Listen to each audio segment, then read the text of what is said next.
नमस्कार। मैं इस वीडियो में विपश्यना क्या और क्यों की जाए विस्तार से चर्चा करूंगा। विपश्यना भारत की प्राचीनतम वैज्ञानिक साधना कला है। इस अद्भुत ज्ञान को इस केंद्र पर 10 दिन के साधना शिविर के माध्यम से सामान्य प्रतिभागियों को बांटा जाता है। मैं इसको एक उदाहरण से समझाता हूँ। जब कोई व्यक्ति गंभीर रोगों से ग्रस्त होता है तो आईसीयू में भर्ती किया जाता है। आईसीयू रूम सामान्य लोगों के लिए प्रतिबंधित होता है और सभी रोगी 24 घंटे प्रशिक्षित डॉक्टरों की देखरेख में रहते हैं। आईसीयू रूम भौतिक संसार से कट ऑफ करके बिल्कुल एकांत में मोबाइल आदि का उपयोग वर्जित रहता है। ठीक इसी प्रकार ये साधना सेंटर भी भौतिक संसार से दूर बिल्कुल एकांत में बनाया गया है और सभी प्रतिभागियों के मोबाइल जमा कर लिए गए हैं। बाकी कोई भी किसी से किसी प्रकार की भी बातचीत करना मना है।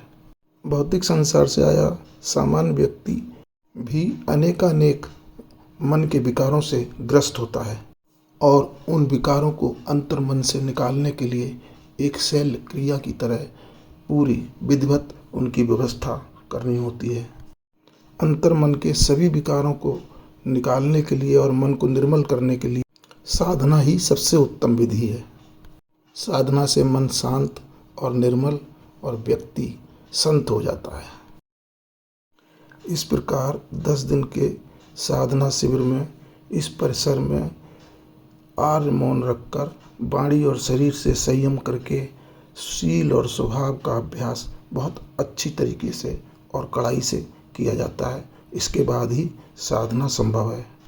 ठीक आईसीयू को जिस प्रकार इन्फेक्शन मुक्त रखा जाता है और प्रशिक्षित डॉक्टरों की सलाह के अनुसार खान पान दिया जाता है और किसी आवश्यक सेल ऑपरेशन के दौरान भी ना तो मरीज को बाहर जाना संभव होता है और बाहर से किसी आगंतुक को भी आने की मनाही होती है।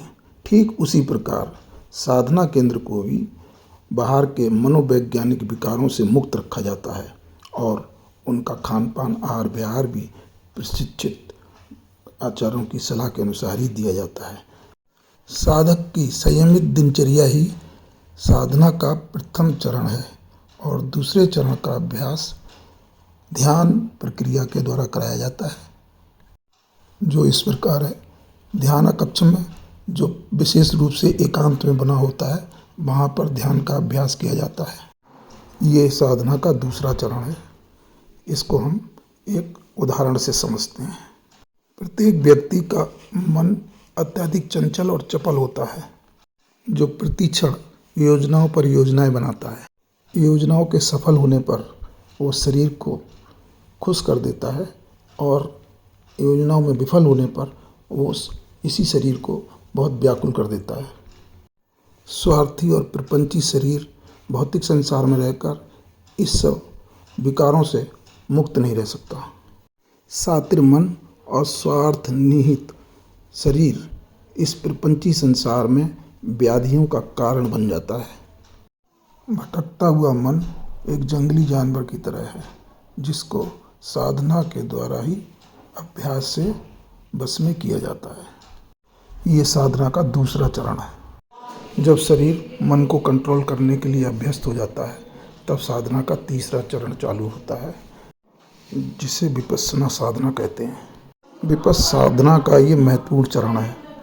इसमें अभ्यास द्वारा शरीर के विभिन्न अंगों पर संवेदनाओं की अनुभूति की जाती है और बार बार इसके अभ्यास से हम मन को स्थिर करने में और अनुभूति करने में कामयाब होते हैं। बार बार के निरंतर अभ्यास से हमारा मन क्षण प्रतिक्षण निर्मल होता जाता है और अंतर मन के सारे विकार धीरे धीरे निकल जाते हैं। इस प्रकार हमारा ये तीसरा चरण भी पूरा होता है। साधना का अंतिम चरण जब हमारा अंतर मन पूरी तरह से निर्मल हो जाता है तब हम देखते हैं कि हमारे शरीर के सारे अंगों में ध्यान करने पर मन को कहीं भी एकाग्र करने में सक्षम हो जाता है। इस प्रकार हम देखते हैं कि ध्यान करने पर अब हम शरीर के प्रत्येक अंग में एक धारा प्रवाह जो अनुभूति करते हैं, वो हमारी प्रज्ञा के भाव को जगाता है और हमारा निर्मल मन वैज्ञानिक ढंग से पूर्ण तरह से शुद्ध हो जाता है। इस प्रकार हम विपासना साधना के द्वारा वैज्ञानिक ढंग से अपने मन की विकारों को पूरी तरह से निकाल कर अपने मन को निर्मल कर सकते हैं और बहुत ही सुख की अनुभूति करने लगते हैं। इस प्रकार शील भाव, समाधि और प्रज्ञा भाव जागृत होने के बाद हमारी विपश्यना साधना पूरी होती है। धन्यवाद।